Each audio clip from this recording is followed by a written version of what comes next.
হাত্তা তালা আলাইনা রাজুলুন, এমনকি একজন ব্যক্তি প্রবেশ করলেন, শাদীদুল বায়াদি সিয়াব, তার কাপড়টা ছিল অত্যন্ত চকচকা, ধবধবে সাদা, ওয়া শাদীদুস সাওয়াদিশ শা'r, এবং তার চুলগুলো ছিল প্রচন্ড কালো, কুচকুচে কালো, অনেকটা আমাদের এই ভাইয়ের মতো।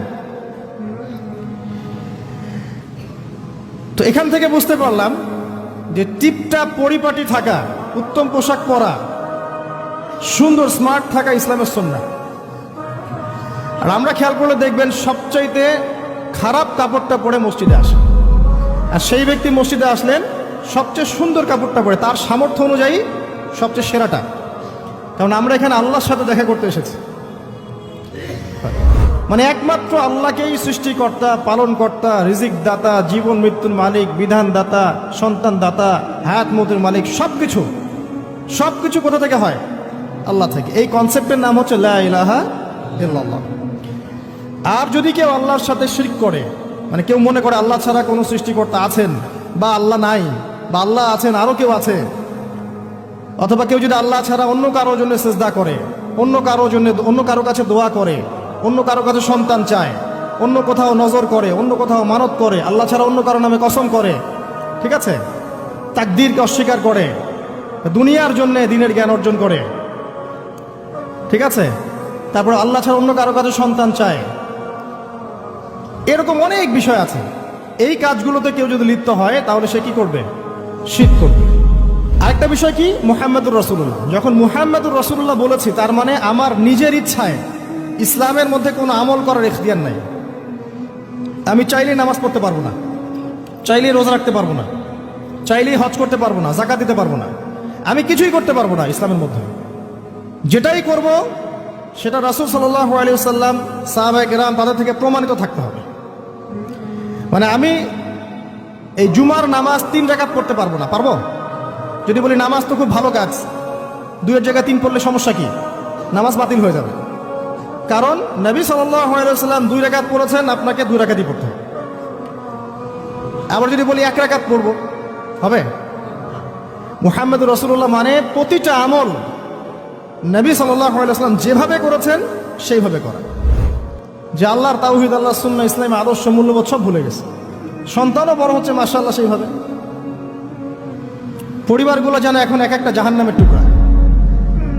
অথচ আল্লাহ পাক বলেছিলেন, কু আনফুসাকুম ওয়া আহলিকুম নারা, নিজে জাহান্নামের আগুন থেকে বাঁচো, পরিবারবর্গকে বাঁচাও।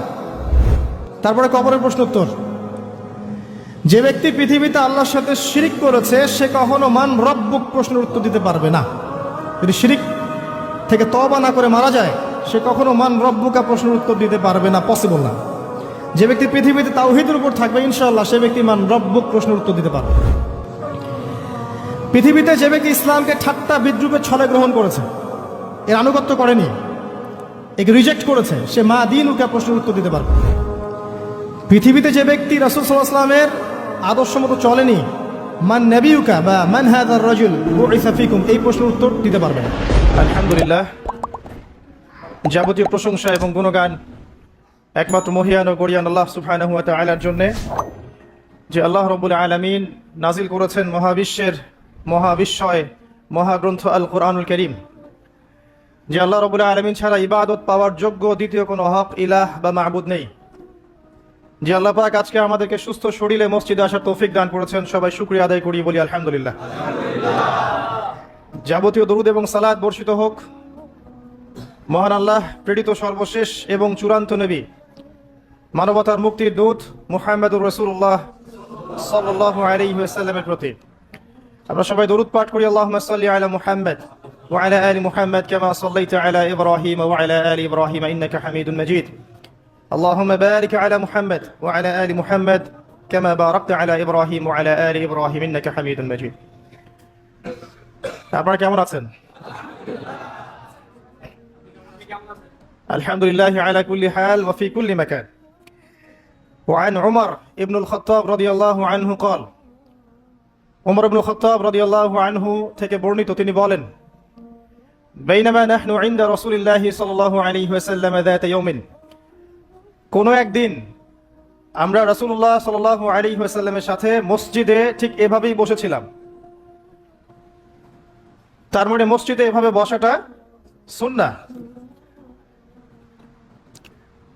এরকম ভাবে যখন আল্লাহর বান্দারা আল্লাহর কোরআন, রাসূলের হাদিস এগুলো শোনার এবং শেখার জন্য বসে, রাসূল সাল্লাল্লাহু আলাইহি ওয়াসাল্লাম অন্য হাদিসে বলেছেন ফেরেশতারা, মালায়েকারা তাদেরকে ঘিরে রাখে এবং আল্লাহ পাকের পক্ষ থেকে সাকিনা এবং রহমত বর্ষিত হতে থাকে। শুধু তাই না, আল্লাহ রাব্বুল আলামিনের কাছে, আরশে আজিমের কাছাকাছি যে ফেরেশতারা আছেন, সম্মানিত ফেরেশতারা আছেন, তাদের সামনে আল্লাহ পাক এই বান্দাদেরকে নিয়ে গর্ব করতে থাকেন। কেন মালায়েকার সামনে গর্ব করতে থাকেন? কারণ মালায়েকা প্রথমে বলেছিল যে আমরা আপনার ইবাদত করি, তাসবিহ পাঠ করি, তাহলে কি জন্য আপনি এমন কাউকে সৃষ্টি করবেন পৃথিবীতে মাইয়ুফসিদু ফিহা ওয়া ইয়াসফিকুদ দিমা, যে পৃথিবীতে এসে ফাসাদ সৃষ্টি করবে এবং রক্তপাত ঘটাবে। প্রকৃতপক্ষে মানুষ পৃথিবীতে এখন এই দুইটা কাজই বেশি করছে, ফাসাদ সৃষ্টি করা এবং রক্তপাত ঘটানো।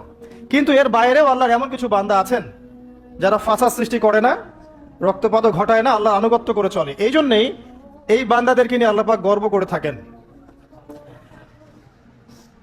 এছাড়াও রাসূল সাল্লাল্লাহু আলাইহি ওয়াসাল্লাম বলেছেন যে যখন জুমার দিন আসে, এই জুমার দিনে যদি কোনো ব্যক্তি সকাল সকাল গোসল করে, আর্লি মর্নিং গোসল করে, গোসল করার পরে তার উত্তম পোশাকটা পরিধান করে, আর গোসলটা করে ফরজ গোসলের মতো, আতর, সুগন্ধি, খুশবু তার সামর্থ্য অনুযায়ী ব্যবহার করে, এরপরে পায়ে হেঁটে হেঁটে মসজিদে আসে, বাহনে চড়ে নয়, পায়ে হেঁটে হেঁটে। যদি আপনি অনেক দূরে থাকেন সেটা আলাদা কথা। এবং ইমামের কাছাকাছি বসে, মসজিদে আসার পরে যতটুকু সম্ভব হয় সুন্নত পড়ে নিল, নফল পড়ে নিল, এরপর ইমামের কাছাকাছি এসে বসলো, ইমামের খুতবা শ্রবণ করে মনোযোগের সাথে। খুতবা শ্রবণ করার সময় কাউকে কষ্ট দেয় না। কাউকে কষ্ট দেয় না মানে হচ্ছে যে কেউ কথা বললে তাকে এতটুকু বলে না যে তুমি চুপ করো, কোনো কষ্ট দেয় না। ইমামের খুতবা শ্রবণ করে, নামাজ পড়ে ইমামের সাথে। এই ব্যক্তির আমল নামায় নবী সাল্লাল্লাহু আলাইহি ওয়াসাল্লাম বলছেন যে প্রত্যেক পদক্ষেপের বিনিময়ে 1 বছরের নফল নামাজ আর 1 বছরের নফল রোজার নেকি লেখা হয়। জুমার এই সমস্ত নেকি নষ্ট হয়ে যাবে যদি আমরা এখানে আদব রক্ষা করতে না পারি। ওমর রাদিয়াল্লাহু আনহু বলছেন আমরা এভাবেই একদিন মসজিদে বসেছিলাম, হাত্তা তালা আলাইনা রাজুলুন, এমনকি আমাদের ভিতর দিয়ে একজন ব্যক্তি প্রবেশ করলো। একজন ব্যক্তি প্রবেশ করলো। আমি যে হাদিসটা বলছি এটা হচ্ছে হাদিসে জিবরিল, এবং মুফাসসিরিন, মুহাদ্দিস উভয়ই তারা বলে থাকেন এই হাদিসটা হচ্ছে উম্মাহাতুল হাদিস, হাদিসের মা বা জননী। ইসলামের সবকিছু এখানে পাবেন ইনশাআল্লাহ আযজা ওয়া জাল। হাত্তা তালা আলাইনা রাজুলুন, এমনকি একজন ব্যক্তি প্রবেশ করলেন, শাদীদুল বায়াদিস সিয়াব, তার কাপড়টা ছিল অত্যন্ত চকচকা, ধবধবে সাদা, ও শাদীদুস সাওয়াদিশ শা'r, এবং তার চুলগুলো ছিল প্রচন্ড কালো, কুচকুচে কালো, অনেকটা আমাদের এই ভাইয়ের মতো। তো এখান থেকে বুঝতে পারলাম যে টিপটাপ পরিপাটি থাকা, উত্তম পোশাক পরা, সুন্দর স্মার্ট থাকা ইসলামের সুন্নাহ।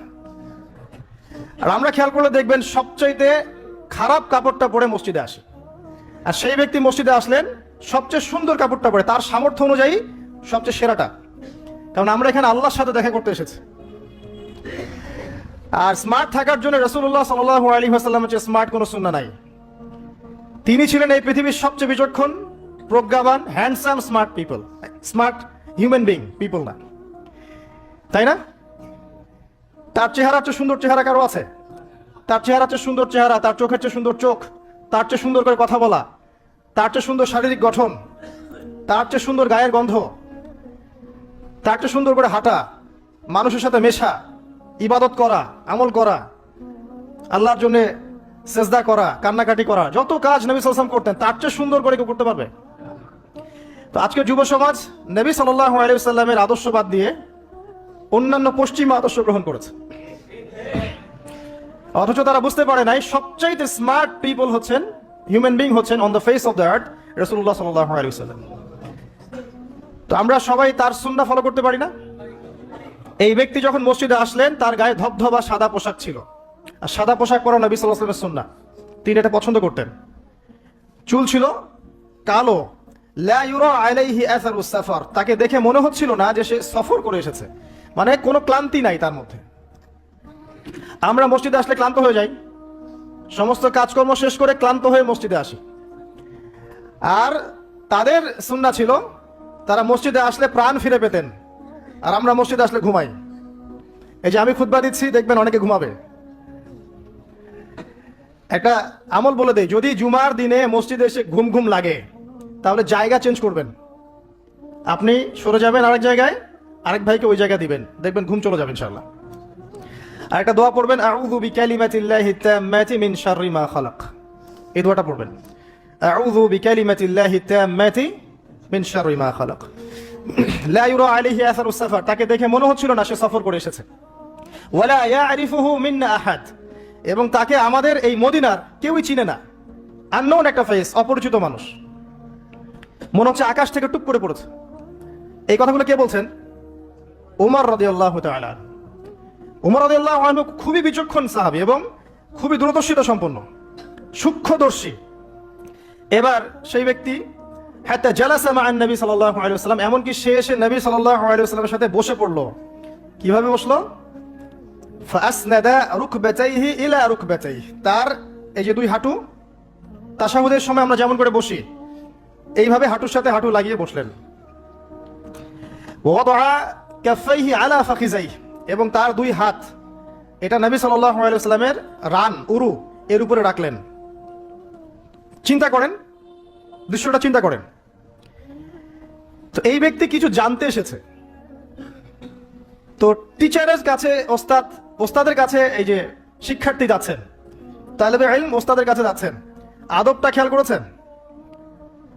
ওই জায়গায় আমাদের জেনারেশনে কেউ থাকলে কি বলতো বলেন তো? হুজুর একটু তাকান এই দিকে, এটাই বলতো। মুসাফা করে, হুজুর একটু দোয়া করেন আমার জন্য, একটু তাকান হুজুর, একটা ছবি নিব খালি। এই ব্যক্তি এই কাজ করলো না। ওস্তাদের সাথে কিছু জানতে আসলে, কাছে কিছু জানতে আসলে দিনের ব্যাপারে আদব রক্ষা করতে হয়, না হলে জ্ঞান পাওয়া যাবে না। আর জ্ঞান পেলেও দেখবেন সেটার উপর আমল করার সৌভাগ্য হচ্ছে না, জ্ঞান ভুলে যাবে না। খুব সেন্সিটিভ বিষয়গুলা।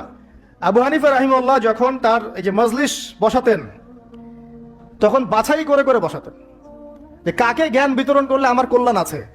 একটা হাদিস আছে, ফয়জুল কালাম বইয়ের মধ্যে পাবেন, যে আব্দুল্লাহ ইবনে মাসউদ রাদিয়াল্লাহু আনহু তিনি বর্ণনা করেছেন যে যদি আলেম ওলামায়ে কেরাম যদি সঠিক পাত্রে জ্ঞান বিতরণ করতেন, তাহলে ওলামায়ে কেরাম হতেন পৃথিবীর বুকে সবচেয়ে সম্মানিত এবং তারা নেতৃত্ব দিতেন।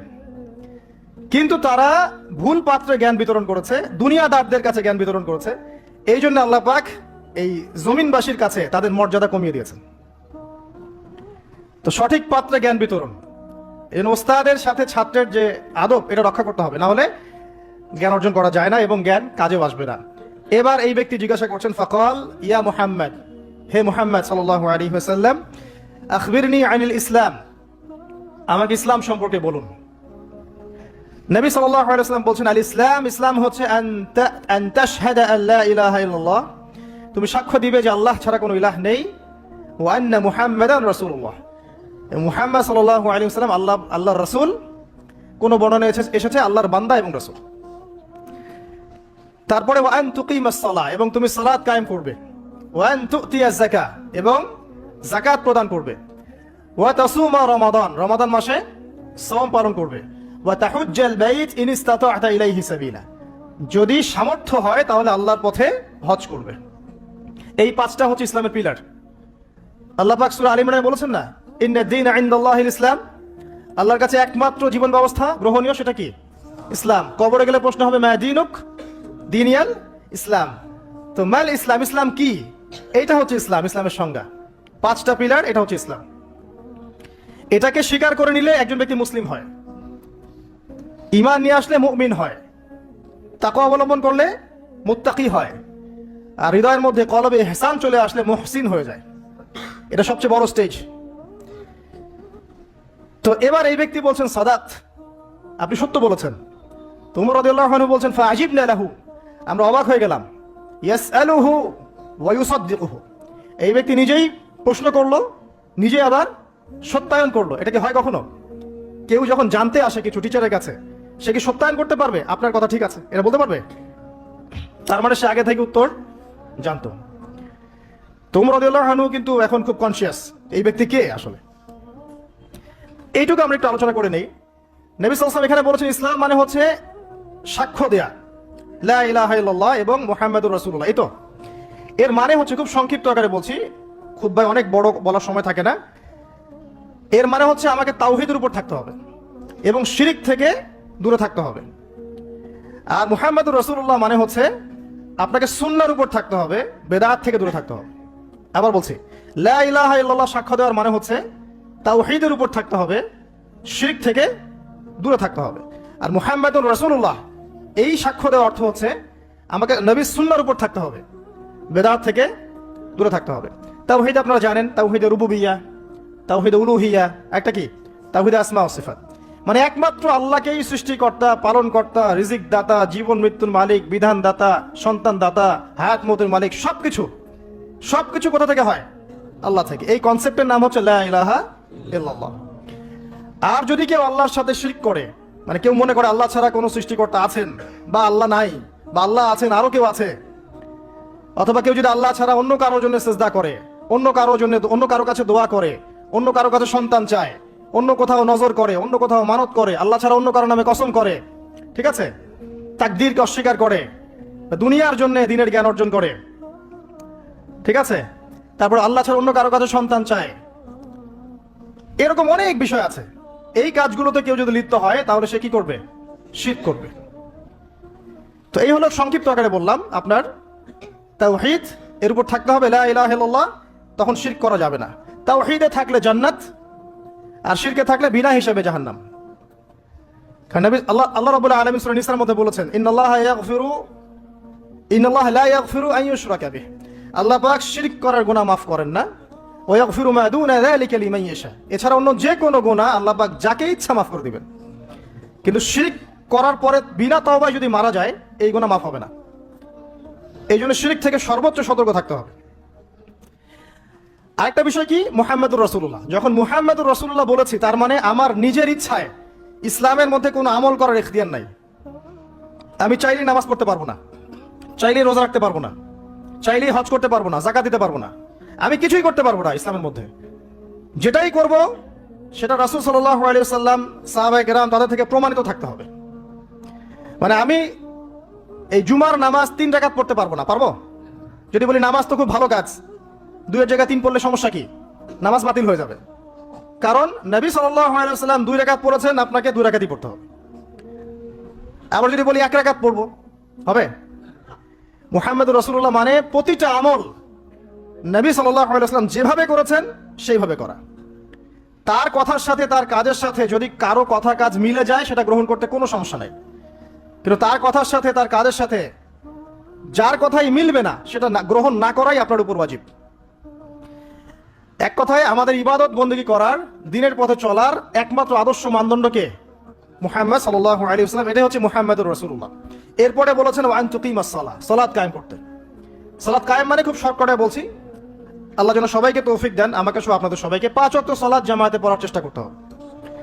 যদি মিস হয়ে যায়, যখন ঘুম থেকে উঠবেন পড়ে নেবেন, সফরে আছেন জমা করে নেন, কসর করে নেন, বা আপনি ভুলে গেছেন যখনই মনে পড়বে তখনই পড়তে হবে, পড়তেই হবে। বা অ্যাটলিস্ট আপনি কোনো কারণে আসতেই পারছেন না, কোনো সমস্যা আছে, বাসায় অ্যাটলিস্ট জামাত করে পড়ে নেন, নামাজ মিস দেওয়া যাবে না। আমাদের দেশে মুসলিমদেরকে নিয়ে বড় বড় কথা বলার সময় না এটা এখন, কারণ আমাদের দেশে মুসলিমদের মধ্যে 90% নামাজ পড়ে না, 5 ওয়াক্ত নামাজ জামাতে পড়ে না 90% মুসলিম। অতএব বেনামাজি মুসলিমদেরকে নিয়ে আপনি খেলাফত কায়েম করবেন নাকি? তো বেসিক কাজগুলো আগে বেশি ইম্পর্টেন্ট। এছাড়া একটা বিষয় আছে, নামাজ সঠিক ওয়াক্তে পড়া। অনেক সময় দেখা যায় ওয়াক্ত চলেই যাচ্ছে, নামাজের কোনো হুঁশ নাই। আল্লাহ পাক হেফাজত করুন আমাদেরকে, সঠিক ওয়াক্তে নামাজ পড়া এবং রাসূলুল্লাহ সাল্লাল্লাহু আলাইহি ওয়াসাল্লামের সুন্নাহ মতো নামাজ পড়া। এই 3G 4G নামাজ চলবে না, 5 মিনিটে 4 রাকাত নামাজ শেষ, এটা রাসূলের সুন্নাহ ছিল না। কিন্তু একটা বিষয় হচ্ছে জায়েজ হয়ে যাবে, একটা হচ্ছে সুন্নাহ, দুটার মধ্যে অনেক পার্থক্য আছে। কুলি না করলে ওযু হবে না, কুলি যদি না করি ওযু হবে না। ওযুর ফরজের মধ্যে কুলি আছে, কুলি না করলে ওযু হয়ে যায়, কিন্তু সুন্নাহ মতো অজু হবে না, হবে? তো একটা জিনিস হচ্ছে জায়েজ, একটা হচ্ছে সুন্নাহ। আপনি কোনটা নেবেন? সুন্নাহ। মুহাম্মদুর রাসূলুল্লাহ কে বলেছে? আমরাই তো বলেছি। অতএব প্রত্যেকটা কাজ তার সুন্নাহ মতো হতে হবে। তিনি নামাজ পড়তেন ধীর স্থির ভাবে, তাই না? এটা তাড়াহুড়া করে ধীর স্থির ভাবে, সূরা কিরাত ঠিক মতো করে, রুকু সিজদা সুন্দর মতো করে, খুশু হুজুর সাথে, বিনয়ের সাথে। এইভাবে সালাত পড়ার পরেই দেখবেন এই জাতি সফলতা অর্জন করছে, তার আগে হবে না। এরপরে বলেছেন নবী সাল্লাল্লাহু আলাইহি ওয়াসাল্লাম জাকাতের কথা, ওয়া আন তুতিয়া যাকাত। যাকাত কেন? কারণ ইসলামিক, মনে রাখবেন, ইসলামিক ইকোনমিক্স এর বেস হচ্ছে যাকাত, সাদাকা, আপনার হালাল ব্যবসা, কৃষিভিত্তিক অর্থনীতি। আর বর্তমানের যে ইকোনমিক্স চলছে সারা ওয়ার্ল্ড ওয়াইড, যেটার মূল সেন্টার হচ্ছে পশ্চিমা বিশ্ব, এই ইকোনমিক্সের মূল বেস হচ্ছে রিবা বা সুদ। দেখেন, শ্রম রাখা অবস্থায় কিন্তু আমরা মিথ্যা কথা একটা বলি না, চিটিং করি না, করতে গেলে মনে বাধা আসে, তাই না? মানুষকে ঠকাই না। আমরা শ্রম রাখা অবস্থায় কিন্তু আল্লাহ দেখছেন মনে করে আমরা খাই না, পান করি না। স্ত্রী হালাল, তাকেও ছুই না। তো হালালগুলো ছেড়ে দেই সিয়াম রেখেছি বলে, আল্লাহ দেখছেন বলে। এটাই আল্লাহ কনসিয়াসনেস। এটা যদি সিয়ামের মাধ্যমে অর্জন করা যায়, তাহলে আমাদের টোটাল লাইফ থেকে গুনাহ দেখবেন ইনশাআল্লাহ আস্তে আস্তে কমে গেছে। এটা উদ্দেশ্য আর কি। একটা আল্লাহ রাসূল সাল্লাল্লাহু আলাইহি ওয়াসাল্লাম বলেছেন, ওয়া তাহুজ্জুল বাইত ইন ইসতাতা'তা ইলাইহি সাবিলা। সামর্থ্য হলে কি করতে হবে? বাইতুল্লাহ হজ করবেন। আল হজ টাইটেলের জন্য করবেন? ভোট পাওয়ার জন্য করবেন? মানুষ ভালো বলবে এই জন্য করবেন? হাজী সাহেব বলবে এই জন্য করবেন? হজের উদ্দেশ্য কি? হজের উদ্দেশ্য হচ্ছে ইব্রাহিমী একত্ববাদ শিখে আসা। হজের যে কাজগুলা, এগুলো ইব্রাহিম আলাইহিস সালামের সুন্নাহর মধ্যে অন্তর্ভুক্ত। ইব্রাহিম ছিলেন তাওহীদপন্থী, শিরকের সাথে আপোষ করেন নাই।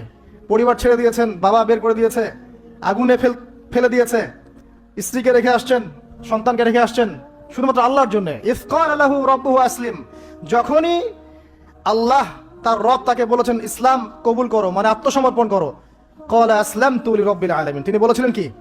আমি আল্লাহর কাছে আত্মসমর্পণ করছি। এই যে ইসলাম, আত্মসমর্পণ, এটা হচ্ছে ইব্রাহিম আলাইহিস সালামের কাছে শিখতে হবে। এটা শিখতে হজ করতে যেতে হবে। সাফা মারওয়া সাই করার সময় যদি আমার চেতনা এরকম না আসে যে এইভাবেই ওই যে হাজারা আলাইহিস সালাম তার ছোট্ট সন্তানকে পানি খাওয়ানোর জন্য এই দৌড়াদৌড়ি করেছেন, হা হুতাশ করেছেন, একবার এই পাহাড় একবার ওই পাহাড়, ছোট্ট শিশু কাঁদছে পানির জন্য, এই ফিলিংসটা না আসলে ওখানে জগিং হবে, ওই ফিলিংস আর হবে না। ওই সাফা মারওয়া কি হবে? জগিং হবে। ওই চেতনাটা আসতেছে না। তো এই সাফা মারওয়া কেন সাই করবেন? কার সুন্নাহ এটা? ওই কাজটা হাজরা আলাইহিস সালামের, ওই কাজটা আল্লাহর কাছে এত ভালো লেগেছিল, আল্লাহ পাক কিয়ামত পর্যন্ত সেটা রেখে দিয়েছেন, দেন নাই? ওই মায়ের আর্তনাদ তাহলে চিন্তা করেন। আর ওই মায়ের সন্তানকে ইসমাঈল আলাইহিস সালাম, এই সন্তানের আদর্শ দেখবেন।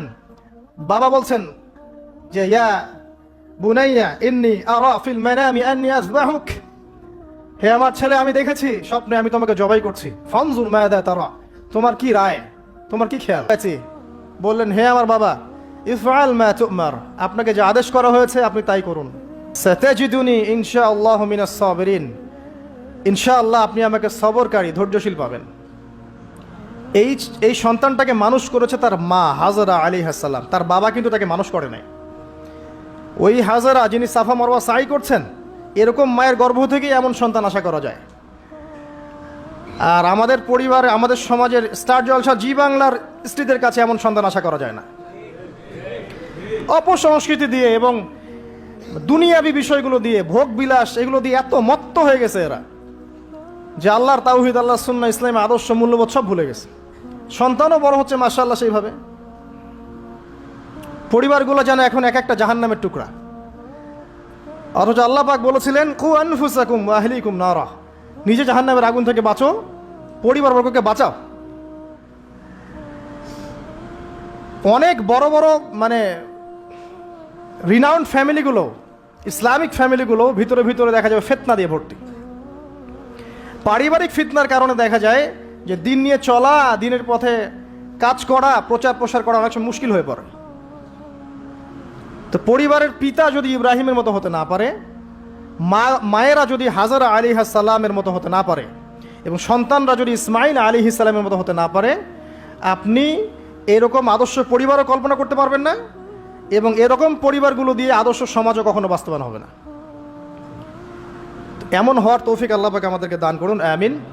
আরেকটা হজের চেতনা আছে, সেটা হচ্ছে ঐক্য। হজ মুসলিম উম্মাহকে ঐক্যবদ্ধ করে। আর হজ করে আসার পরে আমরা আবার বিভক্ত হয়ে যাই, সুবহানাল্লাহ। হজের মধ্যে হানাফি, আহলে হাদিস, দেওবন্দি, বেরলবি, আটরশি, চরমনা এগুলো মারামারি হয় না? হজে হয় না? হজে সবাই এক হয়ে যায়, মাশাআল্লাহ। আর যখনই দেশে আসি বা যে যার জায়গায় চলে যাই, আবার যে যার মত পথ ধরি, তাই না? এতে করে উম্মার উপকার হচ্ছে। আমরা যত ছোটোখাটো মাসলা মাসালগুলো নিয়ে যখন আমরা মসজিদগুলো ভাগ করছি, এতে আমাদের উম্মার উপকার হচ্ছে, তাই না? মুহাম্মদ সাল্লাল্লাহু আলাইহি ওয়াসাল্লাম খুশি হবেন আমাদেরকে দেখলে কিয়ামতের মাঠে, হাউজে কাউসারের পানি দিবেন, আমাদের জন্য খাতির যত্ন করবেন। আল্লাহ বোঝার তৌফিক দান করুন। উম্মার সবচেয়ে দুঃখজনক জায়গাটা হচ্ছে অনৈক্য। মনে অনৈক্য কিন্তু বাইরে না, হৃদয়ে অনৈক্য, হিংসা, বিদ্বেষ, গীবত, তহমত এবং পরশ্রী কাতরতা এগুলোতে ভরে গেছে হৃদয়টা। এই কলিজাগুলো যদি আল্লাহ পাক দেখাতে পারতেন সমাজে তুলে, দুর্গন্ধে কেউ ধার কাছে যেতে পারতো না। এই কলিজাগুলো যদি আল্লাহ পাক বের করে দেখাতেন সমাজে, এই দেখো অমুকের কলিজা এমন, দুর্গন্ধে কেউ ধার কাছে যেতে পারতো না। আত্মশুদ্ধি অর্জন করা ব্যতীত ইসলামের অন্যান্য আমলগুলো অন্তঃসার শূন্য। আল্লাহ পাক বোঝার তৌফিক দান করুন, আমিন। এবার এই ব্যক্তি দ্বিতীয় প্রশ্ন করেছে, ইয়া মুহাম্মদ আখবিরনি আনিল ঈমান, আমাকে বলুন ঈমান কাকে বলে?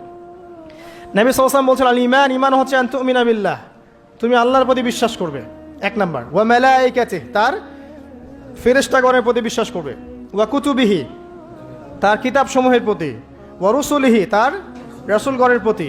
ওয়াল ইয়াউমিল আখির, পরকালের প্রতি। ওয়াল কদরি খায়রিহি ওয়া শাররিহি, তাকদীরের ভালো মন্দের প্রতি।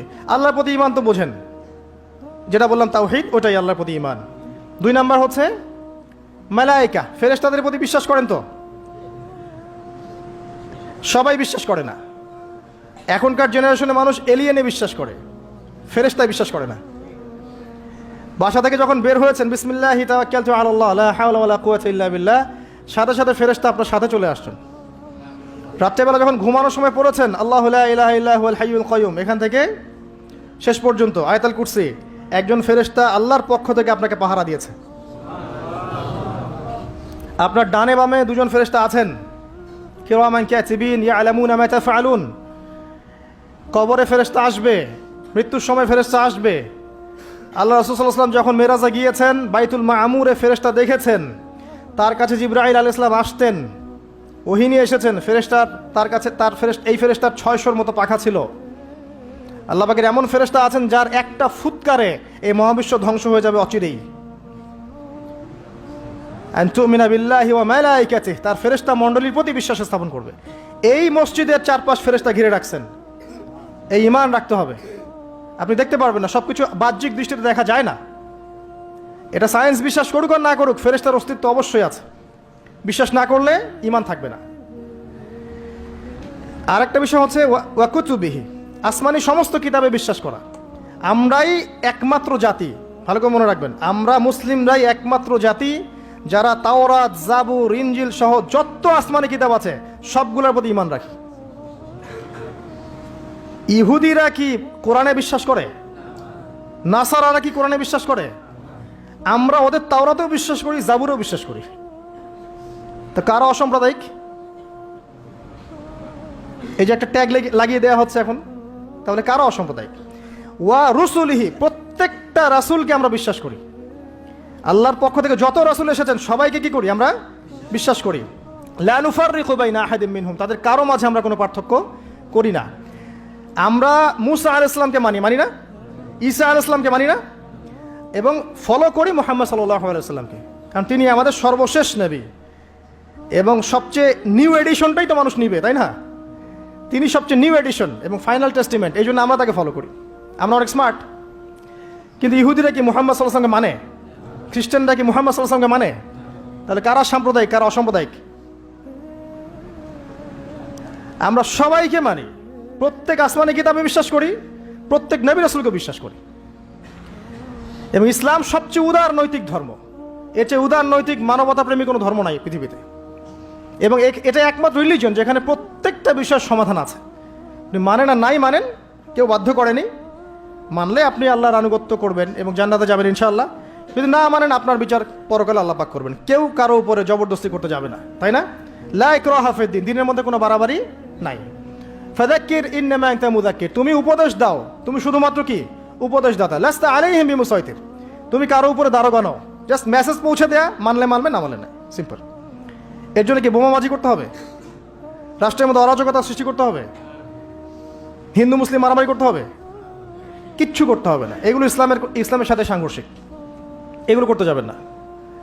বরং এইসব কাজের কারণে ইসলাম ক্ষতিগ্রস্ত হয়, মুসলিমরা ক্ষতিগ্রস্ত হয়। মুসলিমদের সবচেয়ে বেশি দরকার এখন পড়াশোনা করা, পড়াশোনা করা, জ্ঞান অর্জন করা। জ্ঞান অর্জন করতে থাকেন, ইনশাআল্লাহ আল্লাহ আপনার হৃদয়ের চোখ খুলে দেবেন ইনশাআল্লাহ। আল্লাহ পাক সবাইকে পরিপূর্ণ জ্ঞান অর্জন করার তৌফিক ইনায়াত করুন, আমিন। আরেকটা বলেছিলেন ওয়াল ইয়াউমিল আখির, পরকালে বিশ্বাস করা, তাই তো? পরকাল মানে এই মৃত্যু থেকে শুরু হবে পরকাল, তারপরে কবরের প্রশ্ন উত্তর। যে ব্যক্তি পৃথিবীতে আল্লাহর সাথে শিরিক করেছে সে কখনো মান রব্বুক প্রশ্নের উত্তর দিতে পারবে না। যদি শিরিক থেকে তওবা না করে মারা যায়, সে কখনো মান রব্বুকা প্রশ্নের উত্তর দিতে পারবে না, পসিবল না। যে ব্যক্তি পৃথিবীতে তাওহীদের উপর থাকবে ইনশাআল্লাহ সে ব্যক্তি মান রব্বুক প্রশ্নের উত্তর দিতে পারবে। পৃথিবীতে যে ব্যক্তি ইসলামকে ঠাট্টা বিদ্রুপের ছলে গ্রহণ করেছে, এর আনুগত্য করেনি, একে রিজেক্ট করেছে, সে মা দিন উকা প্রশ্নের উত্তর দিতে পারবে না। পৃথিবীতে যে ব্যক্তি রাসূল সাল্লাল্লাহু আলাইহি ওয়াসাল্লামের আদর্শ মতো চলেনি, মান নবিয়ুকা বা মান হাযার রাজুল বুইসা ফিকুম, এই প্রশ্নের উত্তর দিতে পারবে না। আর বিশ্বাস করেন যারা এই তিনটা প্রশ্নের উত্তর দিতে পারবে, অর্থাৎ তাওহীদপন্থী, সুন্নাহপন্থী এবং দিনকে পরিপূর্ণরূপে গ্রহণকারীরা, তাদেরকে আরও একটা প্রশ্ন করা হবে। ফেরেশতারা অবাক হয়ে বলবেন যে কিভাবে তুমি এগুলো জানলা, কিভাবে তুমি এগুলো জানলা? সে ব্যক্তি তখন বুক ফুলিয়ে বলবে যে আমি করাআতু কিতাবাল্লাহ, আমি আল্লাহর কিতাব পড়েছি, ফাআলিমত, এরপরে জেনেছি। তো আল্লাহর কিতাব পড়া হয় তো মাশাআল্লাহ নিয়মিত? আল্লাহর কিতাব নিয়মিত পড়া হয় তো মাশাআল্লাহ? পড়বেন প্রিয় ভাইয়েরা, ডেইলি আধা ঘন্টা হলেও, আমি বলি 10টা মিনিট হলেও কোরআন পড়বেন। আধা ঘন্টা পড়লে আরও ভালো, 1 ঘন্টা পড়লে সবচেয়ে ভালো। সবচেয়ে ভালো হয় ডেইলি 1 পারা করে পড়তে পারলে।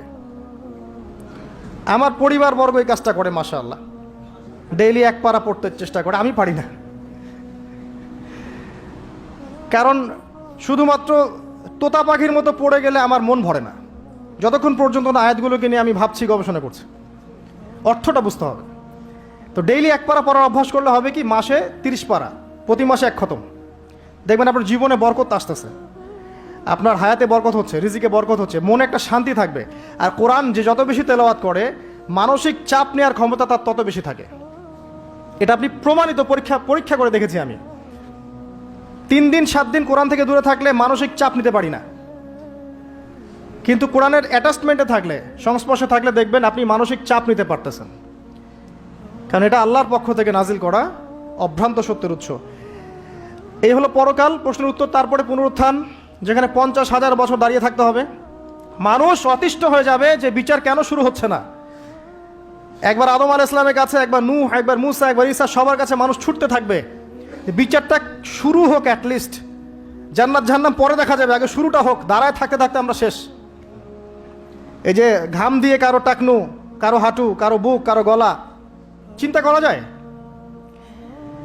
দেখবেন খেয়াল করে, নামাজ যদি 10-এর জায়গায় 15 মিনিট হয়, অস্থির মুসল্লি থাকতে পারে না। আর এই যুগের মানুষটা বেশি অস্থির, বিকজ অফ এই টেকনোলজিক্যাল রেভলিউশন। এগুলো আমাদেরকে খুব ফাস্ট সব কিছু পাওয়ার একটা তাড়না সৃষ্টি করে, সব দ্রুত পেতে হবে, দ্রুত পেতে হবে। এই জন্য স্থির না, তারা অস্থির। তো ওই অস্থির মানুষকে আল্লাহ পাক কিয়ামতের মাঠে দাঁড় করে রাখবেন 50,000 বছর। সূরা মাআরিজ পড়ে দেখেন। এরপরে আমাদের নবী সাল্লাল্লাহু আলাইহি ওয়াসাল্লামের কাছে আসবেন যখন মানুষেরা, তিনি তখন একমাত্র ব্যক্তি তিনি, যিনি উঠে সেজদায় পড়ে যাবেন আল্লাহর কাছে। আল্লাহ বলবেন তোমার যা ইচ্ছা তুমি চাও, কবুল করা হবে। এই ব্যক্তির আদর্শ আমরা এখনো মানতে পারি নাই। এই ব্যক্তির স্টাইলে দাড়ি রাখলে আমাদের লজ্জা লাগে, এই ব্যক্তির স্টাইলে চুল রাখলে, জুব্বা পরলে বা তাকওয়ামূলক পোশাক পরলে, সুন্নাহসম্মতভাবে চললে আমাদের লজ্জা লাগে, মনে হয় আমরা আনসোশ্যাল হয়ে গেছি, ব্যাকডেটেড হয়ে গেছি, পিছায় পড়ছে। এই ব্যক্তি সুপারিশ করবেন, তিনি পড়েই থাকবেন সেখানে যতক্ষণ পর্যন্ত আল্লাহ পাক তার দোয়া কবুল করেন। এটা একটা। আরেকটা হচ্ছে যখন কবিরা গুনাহগার ব্যক্তিদেরকে জাহান্নামের জন্য আযাবের ফয়সালা হয়ে যাবে, আমাদের নবী সাল্লাল্লাহু আলাইহি ওয়াসাল্লাম সুপারিশ করে এই উম্মতের কবিরা গুনাহগার ব্যক্তিদেরকে জান্নাতে নিয়ে যাবেন ইনশাআল্লাহ। এই ব্যক্তিকে গালি দেয়া হয়, এই ব্যক্তিকে তার চরিত্র নিয়ে কথা বলা হয়, এই ব্যক্তিকে নিয়ে কত কিছু করা হয়। আল্লাহ পাক তাদেরকে হেদায়েত নসিব করুন। অথচ এই ব্যক্তি মুহাম্মদ সাল্লাল্লাহু আলাইহি ওয়াসাল্লাম বলেছেন, কাশ আমি যদি আমার ভাইদেরকে দেখতে পেতাম। সাহাবীরা বলতেন, ইয়া রাসূলুল্লাহ, আমরা কি আপনার ভাই নই? নবীজি বলতেন সাল্লাল্লাহু আলাইহি ওয়াসাল্লাম, তোমরা আমার সাহাবী, আমার ভাই তারা যারা আমার পরে, তোমাদের পরে আসবে, যারা আমাকে না দেখে ঈমান নিয়ে আসবে। আমরা হচ্ছে তার ভাই। সুবহানাল্লাহ।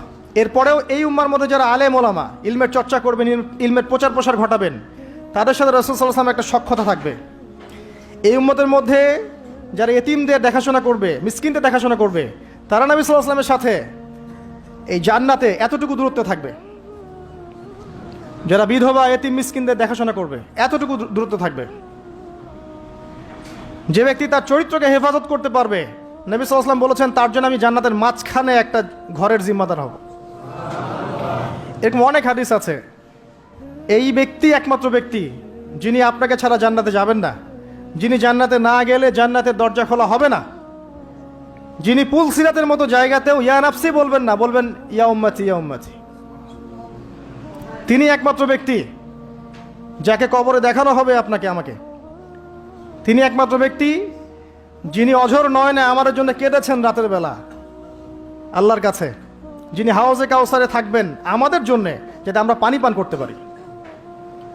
আল্লাহ পাক আমাদেরকে রাসূল সাল্লাল্লাহু আলাইহি ওয়াসাল্লামের সুন্নাহ পরিপূর্ণরূপে মেনে চলার তৌফিক দান করুন এবং তার আদর্শ বাস্তবায়ন করার তৌফিক দান করুন এবং গর্বের সাথে তার সুন্নাহ ফলো করার তৌফিক আল্লাহ পাক দান করুন। আমিন। এরপরে আরও অনেক বিষয় থাকবে জান্নাত জাহান্নাম পর্যন্ত, আপনারা পড়ে নেবেন, এগুলো আপনারা জানেন। এরপরে একটা পয়েন্ট আছে, ওয়াল কদরি খায়রিহি ওয়া শাররিহি, তাকদীরের ভালো মন্দ। এখানে জাস্ট অল্প কিছু কথা বলছি। কিছু কিছু বিষয় আছে তাকদীরে যেগুলো কনস্ট্যান্ট ফিক্স, এগুলো কখনো পরিবর্তন হবে না। যেমন জীবন, আপনার মৃত্যু, আপনার হায়াত ইত্যাদি ইত্যাদি। কিছু বিষয় আছে যেগুলো ঝুলন্ত, মুআল্লাকা, এগুলো ভালো কাজ দিয়ে পরিবর্তন হয়, দোয়া দিয়ে পরিবর্তন হয়, নেকির কাজ দিয়ে, তাকওয়া দিয়ে পরিবর্তন হয়। যেমন কেউ যদি আত্মীয়তার সম্পর্ক বজায় রাখে, তার রিজিক বাড়বে, তার হায়াতে বরকত হবে। এই যে কোরআনের কথা বললাম, কেউ যদি কোরআন বেশি বেশি তেলাওয়াত করে, কোরআন নিয়ে বেশি বেশি গবেষণা করে, তার হায়াতে রিজিকে বারাকা আসবে। কেউ যদি প্রতিবেশীর খোঁজ খবর নেয়, পিতা মাতার সেবা করে, মা না থাকলে খালার সেবা করে, তারও বারাকা আসবে। কেউ যদি বেশি বেশি দোয়া করতে থাকে, আল্লাহর কাছে প্রচুর দোয়া করে, খালি দোয়া আর দোয়ার উপর থাকে, দেখবেন ও বিপদ আপদে কম পড়বে। আর বিপদ আপদ আসলেও দেখবেন আল্লাহ পাক গায়েবী মাদাতে দেখবেন কোনো না কোনোভাবে তাকে সেভ করে ফেলছেন। কারণ দোয়া দিয়ে তাকদীর পরিবর্তন হতে পারে। আর কিছু বিষয় কনস্ট্যান্ট, এগুলো পরিবর্তন হবে না। এখানে কিছু মানুষ বলেছে তাকদীর বলতে কিচ্ছু নাই, মানুষ যা করবে তাই পাবে। তাকদীর বলতে কিচ্ছু নাই, মানুষ যা কাজ করবে সেটাই মানুষ পাবে, মানে মানুষের কর্মের স্বাধীনতাই চূড়ান্ত। তাকদীর বলতে আসলে কিছু নাই। এদেরকে বলা হয় কাদারিয়া। কি বলা হয়? কাদারিয়া। নবীজি বলেছেন, এরা যদি মারা যায় জানাজায় যাবে না, এরা যদি অসুস্থ হয় দেখতেও যাবে না, এরা হচ্ছে এই উম্মতের মাজুস, অগ্নি পূজারী। এরকম মানুষ আছে তো আমাদের মধ্যে, তাকদীরে বিশ্বাস করে না, মানুষের কর্ম যা তাই হবে। এটা দলিলও আছে আবার কোরআনে, ওয়ালাইসা লিল ইনসানি ইল্লা মা সাআ, মানুষ তার চেষ্টার বাইরে কিছু পাবে না। এটা হচ্ছে গরুর লেজ ছাগলের পিছনে লাগানো, আর ছাগলের লেজ গরুর পিছনে লাগানো, বাতিল কিয়াস, ইবলিসের মতো। আর একদল আছে যারা মনে করে কর্মের স্বাধীনতা বলতে কিচ্ছু নাই, তাকদীরই সব, যা আছে ভাগ্যে তাই হবে। আমার কাজের কোনো স্বাধীনতা নাই, আল্লাহ চাইলে ভালো করতে পারবো, না চাইলে পারবো না। চুরি করছি কেন? আল্লাহ তাকদীরে লিখছিলেন তাই চুরি করছি। জেনা করলাম কেন? ঘুষ খাইলাম কেন? দুর্নীতি কেন করে? আল্লাহ লিখছেন তাকদীরে তাই, আমার তো কিছু করার নাই। ওমর রাদিয়াল্লাহু আনহুর কাছে এরকম একজন ব্যক্তি আসছিলেন, একদিন বলছিলাম আমি, এসে বলছে, আমি তো চুরি করি নাই, আল্লাহ তাকদীরে লিখছেন তাই আমি চোর হয়েছি। ইবনুল খাত্তাব তিনি বললেন যে ঠিক আছে, কোনো সমস্যা নাই, যে আল্লাহ তোমার তাকদীরে লিখেছেন তুমি চুরি করবা, সে আল্লাহ আমার তাকদীরে লিখেছেন আমি তোমার হাত কেটে ফেলবো। এই আর কি।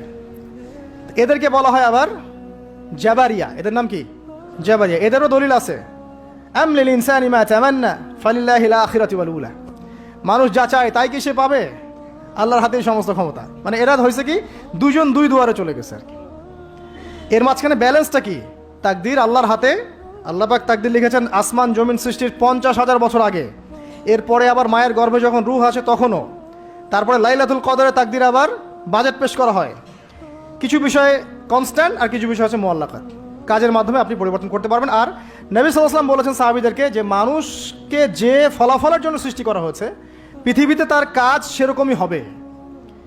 মানে যাকে আল্লাহ পাক জান্নাতের জন্য সৃষ্টি করেছেন পৃথিবীতে সে সেরকমই কাজ করতে থাকবে।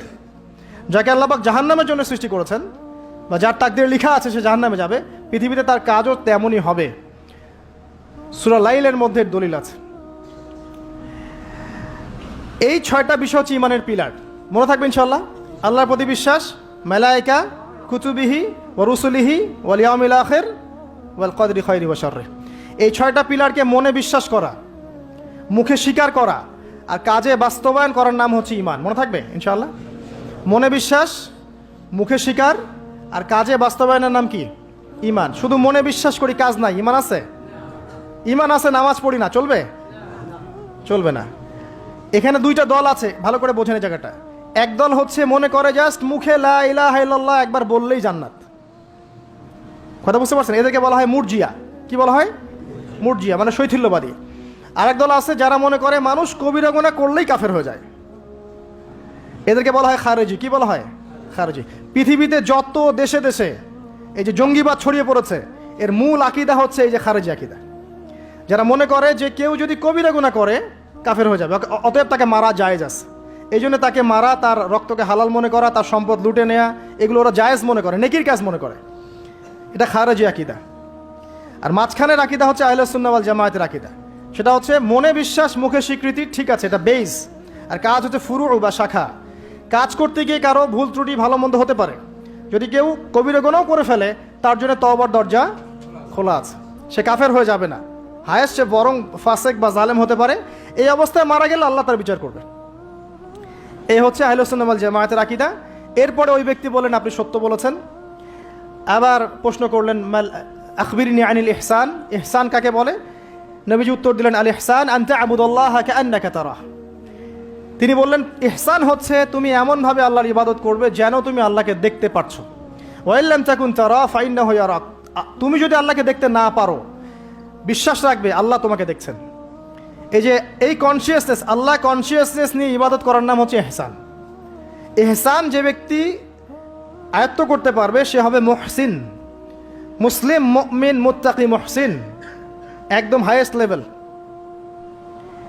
তাহলে এই হচ্ছে ইহসান। ইহসান যার মধ্যে থাকবে সে কিন্তু পাপ করতে পারে না খুব একটা। খেয়াল করে দেখেন, আন তা'বুদাল্লাহ কাআন্নাকা তারা, তুমি এমনভাবে আল্লাহর ইবাদত করবে যেন তুমি স্বয়ং আল্লাহকে দেখতে পাচ্ছ। আল্লাহকে যদি কেউ দেখতে পারতো সে কি কখনো আল্লাহর বিরুদ্ধে যেতে পারতো? এই বিষয়টাই হচ্ছে ইহসান। আর আল্লাহকে কেউ এই দুনিয়ায় খালি চোখে দেখতে পারবে না। এই জন্য আল্লাহ রাসূল বলেছেন যে ওয়া ইল্লাম তাকুন তারা, তুমি যদি তাকে দেখতে না পারো ফাইন্নাহু ইয়ারাক, তিনি তোমাকে অবশ্যই দেখছেন। আল্লাহকে হাজির নাজির জেনে ইবাদত করতে হবে। আল্লাহ পাক তৌফিক দান করুন, আমিন। প্রত্যেকটা কাজ, নামাজ, রোজা, হজ, যাকাত, জিকির, আজকার, তাসবিহ, তাহলিল, সব কিছু, ব্যবসা বাণিজ্য, চাকরি বাকরি যা আছে সব আল্লাহকে হাজির নাজির জেনে করলে মানুষ হারাম থেকে বেঁচে থাকতে পারবে ইনশাআল্লাহ আযজা ওয়া জাল্লা। চতুর্থ প্রশ্ন করেছেন এই ব্যক্তি, আখবিরনি আনিস সাআহ, আমাকে কিয়ামত সম্পর্কে বলুন। নবীজি বলছেন মাল মাসউলু আনহা বিআ'লামা মিনাস সাইল। এই ব্যাপারে প্রশ্নকারী আর যে উত্তরদাতা এর বেশি কেউ কিছু জানে না। যাকে জিজ্ঞেস করা হচ্ছে আর যে জিজ্ঞাসা করছে তাদের জ্ঞান সমান। আমি আসলে জানি না কবে কিয়ামত হবে। কেউ জানে কবে কিয়ামত হবে? সূরা লুকমানের শেষে আছে না, ইন্নাল্লাহা ইনদাহু ইলমুস সাআহ ওয়া ইউনাজিলুল গায়থ ওয়া ইয়ালামু মা ফিল আরহাম ওয়া মা তাদরি নাফসুম বিআই মাযা তাকসিবু গাদা ওয়া মা তাদরি নাফসুম বিআই আরদিন তামুত। 5টা বিষয় আল্লাহ ছাড়া কেউ জানে না। কিয়ামত কবে হবে, বৃষ্টি কখন কোথায় বর্ষিত হবে, আগামীকাল কোন নফস কি অর্জন করবে কি হারাবে, কার মৃত্যু কোথায় হবে, এগুলো আল্লাহ ছাড়া কেউ জানে না। তো এই জন্য তিনি বলেছেন মাল মাসউলু আনহা বিআ'লামা মিনাস সাইল, এই বিষয়ে জিজ্ঞাসিত ব্যক্তি প্রশ্নকারীর চেয়ে বেশি জানে না। তিনি থেমে যান নাই প্রশ্নকারী, তিনি বলছেন আখবিরনি আন আমারাতিহা। আচ্ছা, আপনারা তো জানা নাই এক্স্যাক্টলি কবে কিয়ামত হবে, তাহলে আপনি বলেন এর কিছু আলামত বলেন, সাইন্স বলেন। নবীজি বললেন 2টা মাত্র। একটা হচ্ছে আন তালিদাল আমাতু রাব্বাতুহা, যখন দেখবে দাসী তার মনিবকে জন্ম দিচ্ছে। দাসী তার মনিবকে জন্ম দিচ্ছে মানে ন্যায় অন্যায়, সত্য মিথ্যা, হালাল হারামের মানদণ্ড উল্টে যাবে, দুনিয়া উল্টা পাল্টা হয়ে যাবে আর কি। দাসী কি মনিবকে জন্ম দিতে পারে? মানে মানদণ্ড কি হবে? উল্টে যাবে। আর একটা ব্যাখ্যা হচ্ছে ওলামায়ে কেরাম করেছেন যে পিতা মাতাদের সাথে শেষ জামানায় দাস দাসীর মতো আচরণ করা হবে। এটাও ঠিক আছে ব্যাখ্যা। একটা আধুনিক ব্যাখ্যা হচ্ছে যে সত্যিকার অর্থেই দাসী মনিবকে জন্ম দিবে। কিভাবে?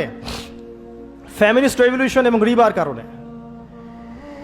ফ্যামিলিস্ট রেভলিউশনের কারণে মেয়েরা এত বেশি বস্তুবাদী হয়ে যাবে যে তারা সন্তান জন্ম দেওয়ার ফুরসত পাবে না। এই যুগটাকে আসছে, সন্তান জন্ম দেওয়ার ফুরসত পাবে না। এটা অন্য অন্য কান্ট্রিগুলোর দিকে তাকায় দেখেন, এটা অ্যাভেলেবেল হচ্ছে। তখন দরিদ্র রাষ্ট্র থেকে দেখা যায় মেয়েদেরকে হায়ার করতে হয়, গর্ভ এখন হায়ার করা হয় সন্তান জন্ম দেওয়ার জন্যে। সেখানে কি হবে? এক ব্যক্তির স্পাম, শুক্রাণু সেখানে ইনজেক্ট করা হবে। 9 মাস এখানে সন্তানটা বড় হবে। এই 9 মাস তাকে মাশাআল্লাহ খুব ভালো খাবার দাবার দেওয়া হবে এই মহিলাটাকে। এরপর সেই মহিলা সন্তান জন্ম দিবে। দেওয়ার পরে তার ডিউটি শেষ, তাকে তার পারিশ্রমিক দিয়ে দেওয়া হবে এবং সে তার জায়গায় চলে যাবে। তো সে কাকে জন্ম দিয়ে গেল? সে মনিবকে জন্ম দিল। দাসী তার মনিবকে জন্ম দিল। সুবহানাল্লাহ। এই যুগ না থাকলে এই ব্যাখ্যা বোঝা যেত না। এই সুন্নতের, এই জাহেলি সুন্নতের সবচেয়ে বড় দৃষ্টান্ত হচ্ছে সিঙ্গাপুর। আর অনেক কান্ট্রি আছে, এগুলো হচ্ছে অ্যাভেলেবল।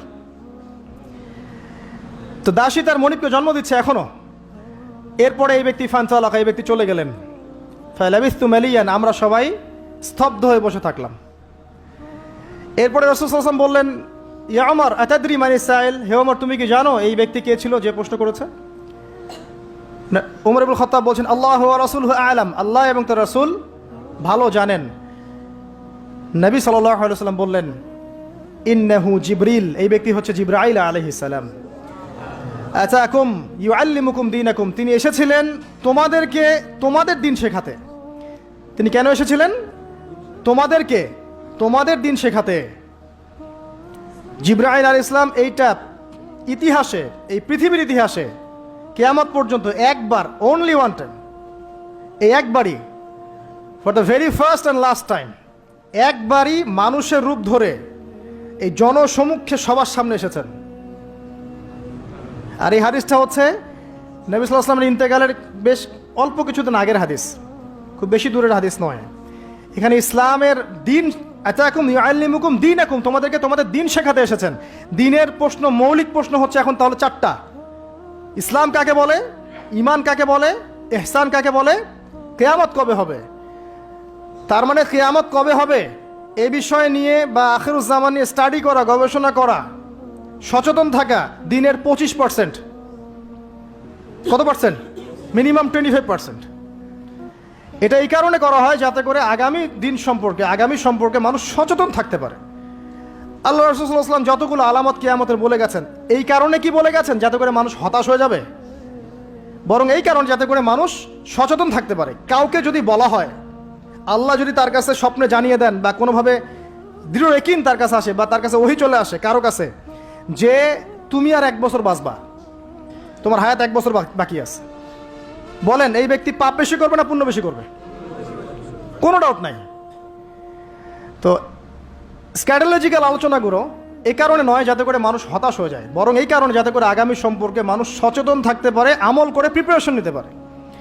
শুধু এই 2টা আলামত, নবীজি আরও অনেক আলামত বলে গেছেন। আমার অনেক লেকচারে এই বিষয়ে ছিল আগে, আপনারা দেখে নিতে পারবেন। যে রিবা বলেন, সময় সংকীর্ণ হয়ে যাওয়া বলেন, সত্য মিথ্যার মানদণ্ড উল্টে যাওয়া, হালালকে হারাম করা, হারামকে হালাল করা, হ্যাঁ, চন্দ্র যে দ্বিখণ্ডিত হয়ে যাওয়া থেকে শুরু করে ভূমিকম্প, মহামারী, জলোচ্ছ্বাস, এভরিথিং যেগুলো হচ্ছে এখন র্যাপিডলি, এগুলো সবই কিন্তু কিয়ামতের সায়েন্স। এ বিষয়ে আর অনেক কিতাব আছে, এগুলো পড়লে আপনারা জানতে পারবেন। আমরা আজকে একটা হাদিস শিখলাম। এই হাদিসের নাম হচ্ছে হাদিসে জিবরিল। এটাকে বলা উম্মাহাতুল হাদিস, উম্মাহাতুল হাদিস, সমস্ত হাদিসের মা এই হাদিসটা। এই হাদিসের মধ্যে মৌলিক 4টা প্রশ্ন করা আছে। ইসলাম কাকে বলে, ঈমান কাকে বলে, ইহসান কাকে বলে, কিয়ামত কবে হবে। আমরা আল্লাহর কাছে জুমার দিনে দোয়া করছি আল্লাহ পাক যেন আমাদের সবাইকে এই হাদিসের উপর আমল করার তৌফিক দান করেন, তাওহীদ শেখার তৌফিক দান করেন, শিরক থেকে আল্লাহ পাক দূরে রাখেন, সুন্নত শেখার তৌফিক দান করেন, বেদাত থেকে দূরে রাখেন। আল্লাহ পাক যেন হালাল হারাম মেনে চলার তৌফিক দান করেন, প্রকৃত ঈমানদার হওয়ার তৌফিক দান করেন। শৈথিল্যবাদী এবং চরমপন্থা থেকে আল্লাহ পাক যেন হেফাজত করেন, মধ্যমপন্থী হওয়ার তৌফিক দান করেন। পাশাপাশি আল্লাহ পাক যেন আমাদের সবাইকে ইহসান দান করেন, যেন আমরা আল্লাহ পাক হাজির নাজির জেনে ইবাদত করতে পারি। এবং আগামী দিনের যে সময়গুলো আসছে, এই সময়গুলো সম্পর্কে আমাদেরকে আল্লাহ পাক সচেতন থাকার, সতর্ক থাকার এবং নিজেদের আমল গোছানোর, কবরের প্রিপারেশন নেওয়ার তৌফিক আল্লাহ পাক সবাইকে দান করেন, আমিন।